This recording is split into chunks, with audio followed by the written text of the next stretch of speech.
നമസ്കാരം, ചാനലിലേക്ക് എല്ലാവർക്കും സ്വാഗതം. ത്രയം എന്ന തുടർക്കഥയുടെ 14-ാം ഭാഗം. നന്ദ പോയപ്പോൾ മൊഴി അമ്മയെ തുറച്ചു നോക്കി. മൊഴിയുടെ മനസ്സ് അമ്മയോട് എന്തോ ചോദിക്കുവാൻ വെമ്പുന്നുണ്ടെന്ന് ശിവകാമിക്ക് തോന്നി. ശിവകാമി അതേ രീതിയിൽ അവളെയും തുറച്ചു നോക്കി. എന്താ മൊഴി? അമ്മ എന്താ ഇങ്ങനെ? അമ്മയുടെ ഉദ്ദേശം എന്താ? കൊച്ചുനാൾ മുതൽ ഞാൻ കാണുന്നതാ ഇവിടെ നടക്കുന്നതൊക്കെ. ഇപ്പോൾ ഞാൻ വളർന്നു വലുതായി വന്നൊരു പെൺകുട്ടിയാണ്. വല്ല വിചാരമുണ്ടോ അമ്മയ്ക്ക്? മൊഴി എന്താ? ശിവകാമി അവളുടെ താടിയിൽ പിടിച്ച് മുഖം ഉയർത്തി ചോദിച്ചു. അതെ, അമ്മ കാരണം ഞാൻ എന്തുമാത്രം ഒറ്റപ്പെടാൻ അനുഭവിച്ചു. സ്കൂളിൽ, പിന്നെ ഈ വീട്ടിൽ. അമ്മയ്ക്കറിയോ, എനിക്ക് പഠിക്കാൻ കൊതിയുണ്ടായിരുന്നു. പക്ഷേ അമ്മയുടെ ഈ മകൾക്ക് ഇവിടെ ചില സ്കൂളുകളിൽ സ്ഥാനം കിട്ടില്ല. മൊഴി, നീ എന്തൊക്കെയാ മോളെ ഈ പറയുന്നേ? അമ്മ എന്തിനാ ഞെട്ടുന്നത്? ഞാൻ പറഞ്ഞത് സത്യമല്ലേ? ഇവിടെ നടക്കുന്നതിൻ്റെയൊക്കെ അർത്ഥം അറിയാനുള്ള പ്രായം എനിക്കായി. പിന്നെ ഇവിടെ നടക്കുന്നത് എന്ത് പേരാണ് ഞാൻ വിളിക്കേണ്ടത്? അത് ഈ നാട്ടിലും പാട്ടാണല്ലോ. പിന്നെന്താ? അമ്മ എന്തിനാ എന്നിങ്ങനെ വളർത്തുന്നത്? ഇവിടെ വന്നു പോയിരുന്ന ആളുകൾക്ക് ഇനി ഒരിക്കൽ തിന്നാൻ കൊടുക്കാനും. മൊഴിയുടെ വാക്കുകൾ കോടാൽ പോലെ ശിവകാമിയുടെ നെഞ്ചിനകത്ത് തുളഞ്ഞു കയറി. മൊഴി, അവൾ നിസ്സഹായത്തോടെ വിളിച്ചു. മൊഴി, ഇപ്പോൾ താൻ എല്ലാം അവസാനിപ്പിച്ചു എന്ന് ശിവകാമി മൊഴിയോട് പറയുവാൻ വരികയായിരുന്നു. പക്ഷേ അതിന് മറുപടിയായി നൽകുവാൻ മൊഴിയുടെ പക്കൽ ഉത്തമ ബോധ്യമുള്ളൊരു മറുപടി ഉണ്ടായിരുന്നു. അമ്മ നിർത്തി. ആർക്കു വേണ്ടി? എനിക്ക് വേണ്ടിയാണോ?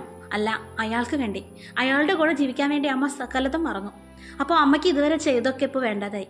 മുൻപ് എനിക്ക് വേണ്ടി അമ്മയെ ത്യാഗം ചെയ്തിരുന്നോ? മൊഴി എടുത്തടിച്ച വെണ്ണം ചോദിച്ചു. ശരിയാ, അവൾ ചോദിക്കുന്നത് ന്യായമായ ചോദ്യം.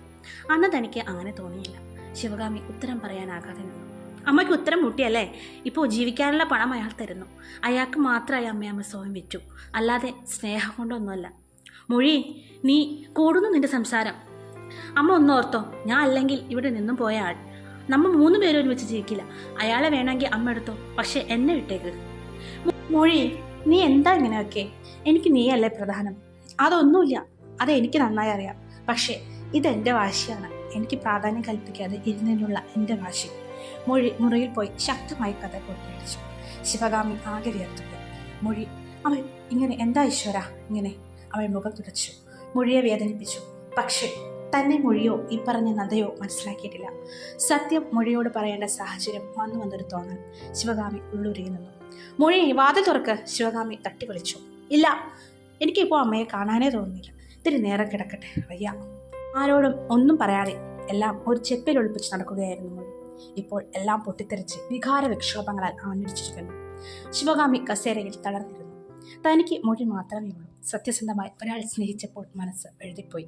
ഒരു പെണ്ണിൻ്റെ മനസ്സല്ലേ? ഒരമ്മയുടെ മനസ്സ് മൊഴിയെ സ്നേഹിച്ചു. താൻ ഉണ്ടാക്കിയെടുത്തതല്ലേ? പ്രസവിച്ചു കിട്ടിയതല്ല ആ മാതൃത്വം. അതവൾ അറിയുന്നുമില്ല. ചുരുൾ അഴിയേണ്ട സമയമായി. ത്രയം എന്ന തുടർക്കഥയുടെ 14-ാം ഭാഗം ഇവിടെ അവസാനിച്ചു. കഥ എല്ലാവർക്കും ഇഷ്ടമായെങ്കിൽ ലൈക്ക് ചെയ്യുക, കമൻറ്റ് ചെയ്യുക, സബ്സ്ക്രൈബ് ചെയ്യുക.